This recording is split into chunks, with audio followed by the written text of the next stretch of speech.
Hello and welcome to Paladins of the West Kingdom in about 3 minutes. Prototype copy used. Part of our program to promote New Zealand gaming. It's a game for 1 to 4 players. It has a solo mode. Playing time is around 2 hours. It's a pretty complex game. The city and cathedral have been built in the West Kingdom, but the outlying lands are in peril. You're one of the Paladin orders of the West Kingdom. Can you bring order to the land, build defenses, defeat invaders, and promote your faith within the realm? The winner is the player with the most points at the end of 7 turns. Point salad. Anything with this symbol on it gains you points. Competitive. Only one Paladin order can be the greatest. Worker placement. Placing workers in locations gains you the associated benefits. Player turn. At the start of your turn, deal 3 Paladins from your deck. There will also be tavern cards available. You will place 1 Paladin at the bottom of your deck, 1 on top, and keep 1. Then gain the workers shown on that night. You will also claim a tavern card, gaining those workers as well. Purple workers are rogues and can be used in any location, but each gives you a suspicion card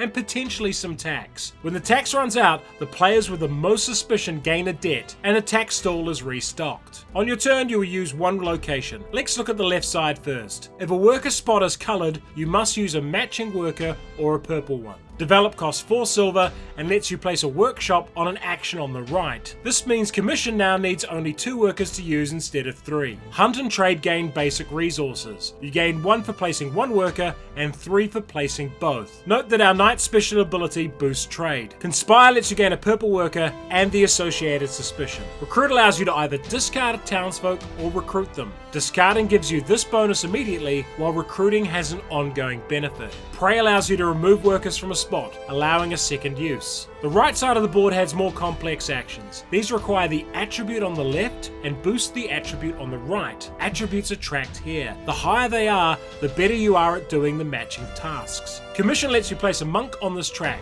anywhere there is a free space up to your black attribute rating. Absolve removes suspicion and allows you to claim one of the benefits on the right. Fortify costs provisions and places a wall up here. Attack allows you to remove an outsider, gaining this benefit. Garrison works just like Commission, but places outposts and uses the red attribute. And Convert allows you to gain outsiders permanently.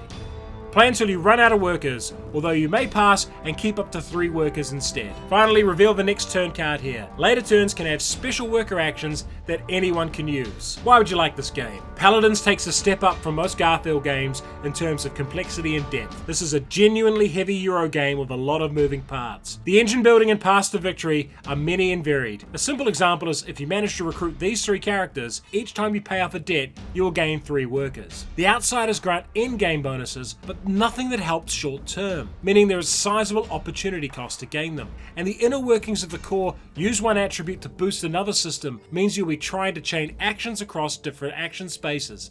And the importance of those actions can change between games based on the king's orders. The best thing about this game is building an engine that works. It's so damn satisfying. However, aside from the central spots, the player interaction is limited. You'll spend most of your time focused on your own board, so it's not a game for people who need high interaction. And Paladins is a step up from Architects and Raiders, and while it shares a lot in common with those games, it's definitely more of a serious gamer's game. In some ways, it's more of a heavy Euro game like Anachrony than others in the series to date. Paladins of the West Kingdom. Heavy armor, heavy Euro. If you enjoyed this video, like it, subscribe to the channel, and check out our Patreon.